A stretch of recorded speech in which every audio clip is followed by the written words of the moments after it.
Laura, what are all these papers in your bedroom? Are they letters? Yes, Debbie.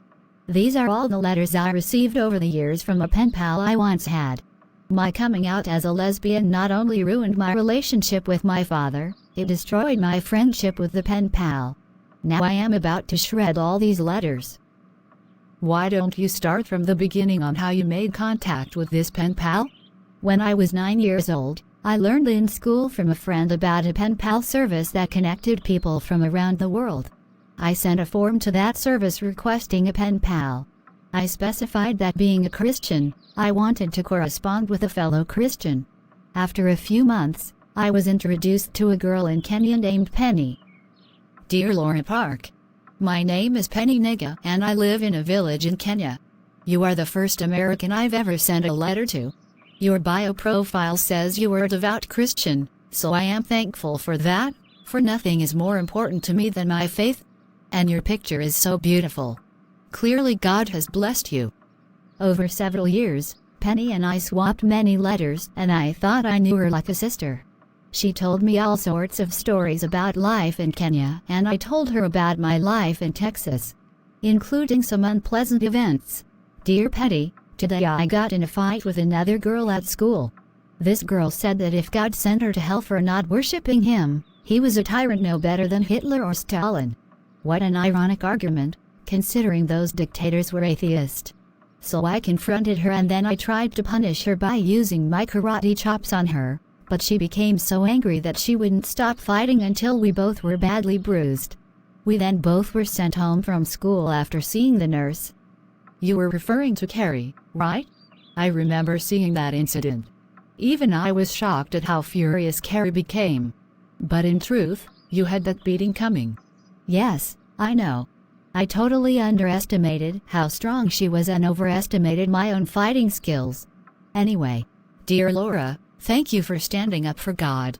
Sending people to hell is not tyranny, but something that a believer chooses. Punishing people for their choices is what all societies do. There is a massive difference between locking someone up for a few years for a crime that hurts others and sending someone to burn in a fire pit for billions of years for not believing in a religion that no one can prove. Dear Petty, today my church actually fired its own minister, Reverend Dave Owen. I was told he made the church look stupid before the public. Dear Laura, sometimes things that look stupid before the world are commendable in the eyes of God. It is God's opinion that matters, not what men think. Firing a man of God is dishonoring God himself. Dear Petty, today my church voted to become Unitarian Universalist. UUs don't believe in the Trinity and deny that you have to be a Christian to be saved. They also don't believe in the Bible as the Word of God. They think it was made only by men. Dear Laura, it is clear that church has abandoned the way of God. So you should leave that church and find one where the true teachings of Jesus are still preached. Dear Petty, I have tried so hard to be a good Christian but I can't.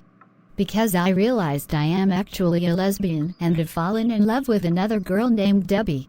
How can loving someone be bad? Dear Laura, you should love others, but you must always love God more. It is clear you don't. So do not write me anymore. I'm sorry, Laura. Penny clearly did not really love you as much as she loved her religion. Her loss. I know. There is even a passage of the Bible that seems to refer to her as well as to my father. First letter of John, chapter 4, verse 20. If anyone says, I love God, but hates his own brother, he is a liar, for if you don't love your brother who is right in front of you, how can you love God that you have never seen? Laura, I don't think it is possible for anyone to truly love God. At best, they love an image of God that is provided by men. If you had never seen the Bible or been taught anything by Reverend Dave Owen, would you know anything about God? No, I actually wouldn't. You are right, there isn't and never was any reason to believe in God besides what I was told by others. God himself has never told me a damn thing at all. All right, let's shred all these letters.